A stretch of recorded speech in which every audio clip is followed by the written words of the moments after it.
नमस्कार, आप सभी का हमारे YouTube चैनल में हार्दिक स्वागत है।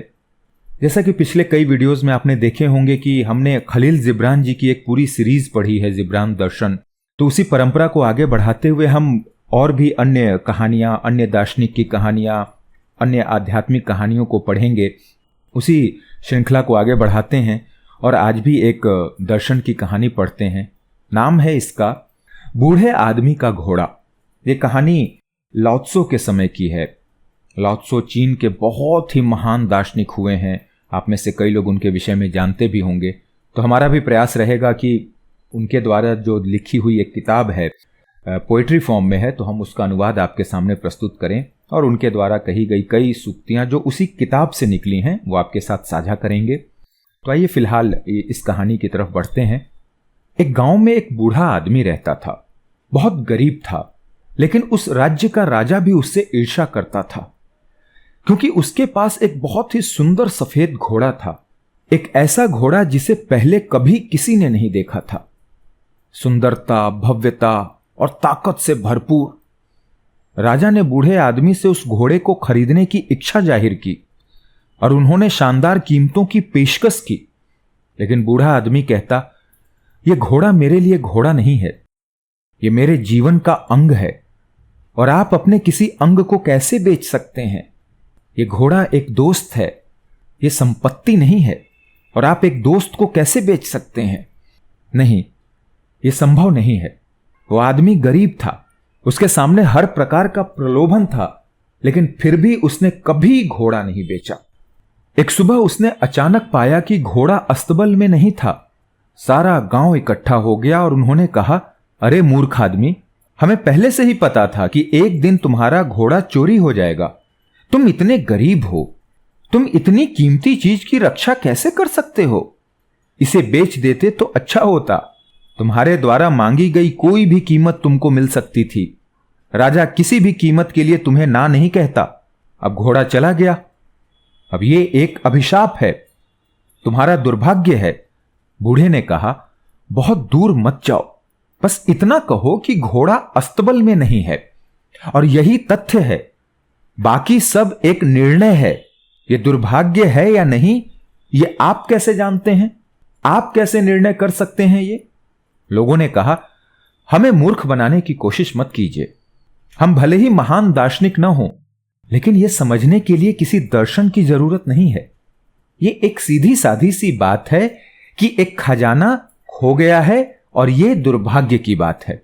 बूढ़े ने कहा, मैं इस बात पर अडिग रहूंगा कि अस्तबल खाली है और घोड़ा चला गया है, और कुछ भी मैं नहीं जानता, चाहे वो दुर्भाग्य हो या आशीर्वाद, क्योंकि ये तो सिर्फ एक टुकड़ा है। कौन जानता है इसके पीछे क्या होने वाला है? लोग हंसे। उन्हें लगा कि बूढ़ा पागल हो गया है। वे हमेशा से जानते थे कि वो थोड़ा पागल था, नहीं तो वो इस घोड़े को बेचकर दौलतमंद हो जाता। लेकिन वो आज भी एक लकड़हारे की तरह जीवन जीता था। वो बहुत बूढ़ा हो गया था, परंतु अभी भी जंगल से लकड़ी लाता, उसे काटता और शहर में ले जाकर बेचता था। वो दुख और गरीबी में जीवन व्यतीत कर रहा था। अब तो पक्का हो गया था कि ये आदमी पागल ही है। 15 दिनों के बाद अचानक एक रात घोड़ा लौट आया। वो चोरी नहीं हुआ था, वो जंगल में भाग गया था। और न केवल वो वापस आया, बल्कि उसने अपने साथ 1 दर्जन जंगली घोड़े भी ले आए। फिर गांव के लोग इकट्ठे हुए और उन्होंने कहा, मान्यवर, आप सही थे और हम गलत थे। ये दुर्भाग्य नहीं, ये तो वरदान साबित हुआ। हमें खेद है, हमने आपको गलत कहा। बूढ़े ने कहा, फिर से तुम बहुत दूर जा रहे हो। बस इतना कहो कि घोड़ा वापस आ गया है, और कहो कि 12 घोड़े घोड़े के साथ आए हैं। लेकिन फिर निर्णय मत करो। कौन जानता है कि यह आशीर्वाद है या नहीं? यह केवल एक टुकड़ा है। जब तक आप पूरी कहानी नहीं जानते, आप कैसे न्याय कर सकते हैं? आप एक किताब का पेज पढ़ते हैं, आप पूरी किताब को कैसे जज कर सकते हैं? आप एक पन्ने के एक वाक्य को पढ़ते हैं, आप पूरे पन्ने का न्याय कैसे कर सकते हैं? आप एक वाक्य के एक शब्द पढ़ते हैं, आप पूरे वाक्य का न्याय कैसे कर सकते हैं? और एक शब्द भी हाथ में नहीं है। जीवन इतना विशाल है, एक शब्द का एक टुकड़ा आपके पास है, और आपने पूरे का न्याय कर दिया। ये मत कहो कि वरदान है, अभिशाप है, ये कोई नहीं जानता। और मैं अपने जीवन में निर्णय न लेने से खुश हूं, मुझे परेशान मत करो। इस बार लोग कुछ ज्यादा नहीं कह सके। शायद बूढ़ा फिर सही था, इसलिए वे चुप रहे। लेकिन अंदर ही अंदर वे अच्छी तरह जानते थे कि वो गलत था। घोड़े के साथ 12 सुंदर घोड़े आए थे। थोड़ा सा प्रशिक्षण और वे सभी बेचे जा सकते थे। उन्हें बहुत पैसा मिलेगा। बूढ़े का एक छोटा बेटा भी था, उसका इकलौता बेटा। वो बेटा जंगली घोड़ों को प्रशिक्षित करने लगा। ठीक 1 हफ्ते बाद वो एक जंगली घोड़े से गिर गया और उसके पैर टूट गए। लोग फिर से इकट्ठे हो गए। हर जगह लोग ही लोग, जैसे आप और हम हर जगह। फिर से निर्णय किया। फैसला कितनी जल्दी आता है। उन्होंने कहा, आप सही थे, आप फिर सही साबित हुए। देखिए, यह कोई वरदान नहीं था, यह तो एक दुर्भाग्य है। आपके इकलौते बेटे ने अपने पैर खो दिए। आपके बुढ़ापे में वो एकमात्र सहारा था। अब आप पहले से कहीं ज्यादा गरीब हो गए।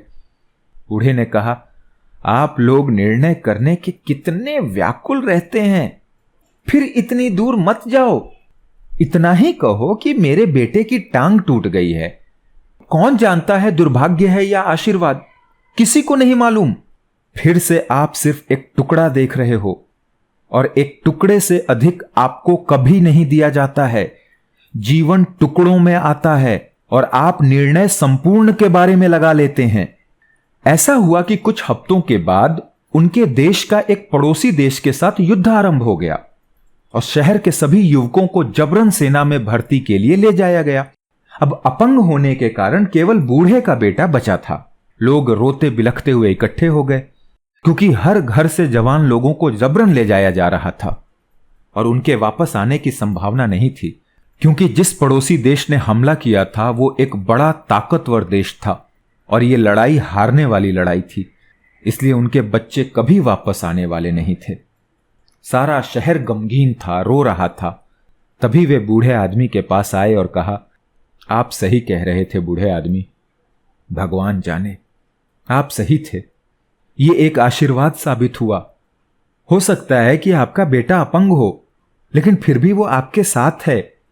हमारे बेटे हमेशा के लिए चले गए, कम से कम आपका बेटा जीवित तो है, आपके साथ है, और वो धीरे धीरे चलने लगेगा। शायद थोड़ा लंगड़ा रह जाएगा, लेकिन ठीक हो जाएगा। बूढ़े ने फिर कहा, तुम लोगों से बात करना नामुमकिन है। तुम आगे पीछे चलते बैठते हर वक्त निर्णय करते चले जाते हो। कोई नहीं जानता। केवल ये कहो कि तुम्हारे पुत्रों को सेना में भर्ती करने के लिए मजबूर किया गया है और मेरे बेटे को मजबूर नहीं किया गया है। लेकिन कोई नहीं जानता कि यह वरदान है या दुर्भाग्य। इसे कभी कोई नहीं जान पाएगा, केवल ईश्वर जानता है। और जब हम ईश्वर की बात करते हैं तो इसका मतलब संपूर्ण होता है। न्याय मत करो, अन्यथा तुम कभी संपूर्ण के साथ एक नहीं हो पाओगे। टुकड़ों से तुम मोहग्रस्त हो जाओगे। छोटी छोटी बातों में तुम निष्कर्ष पे पहुंच जाओगे। ऐसी चीजें हैं जो पूरी तरह से तुमसे परे हैं, लेकिन तुम उनके बारे में भी निर्णय कर लेते हो। तुम चेतना की सीढ़ी के बहुत निचले पायदान पर हो। आप दुख और पीड़ा की अंधेरी घाटी में रहते हैं और अपने दुखों की सबसे गहरी घाटियों से आप एक बुद्ध को भी आंकते हैं। धन्यवाद। देखिए कितनी सोचपूर्ण कहानी थी। वो बुजुर्ग जानता है कि उसका बेटा आर्मी में नहीं गया तो ये वरदान नहीं, कहीं ना कहीं ये अभिशाप भी है कि उसका बेटा देश की सेवा से वंचित रह गया। और यही गांव वाले हो सकता है कुछ दिनों के बाद वापस आएं और इस बुढ़े को खरी खोटी सुनाएंगे कि आज जो तुम इस आजादी की हवा में सांस ले रहे हो, ये उनके बेटों की वजह से है जिन्होंने युद्ध में शहादत दी और तुम्हारा लंगड़ा बेटा घर में बैठा रहा। तो बूढ़े ने इसलिए अंत में यही कहा कि ये वरदान है या दुर्भाग्य, ये कोई नहीं जानता, ये भगवान जानता है, ईश्वर जानता है। तो हमारे जीवन में भी यही होता है। जीवन हमेशा टुकड़ों में आता है और उन टुकड़ों से हम संपूर्ण का आकलन कर लेते हैं, जो सर्वदा गलत है। धन्यवाद। पढ़िए, समझिए कई मतलब निकलेंगे, ये तो एक बहुत बहुत छोटा सा एक मीनिंग जो हमें समझ में आया हमने बताया। बाकी आप पढ़ेंगे, आप इसमें कई अर्थ निकालते रहिए। धन्यवाद, मुलाकात होगी अगले वीडियो में। जय हिंद।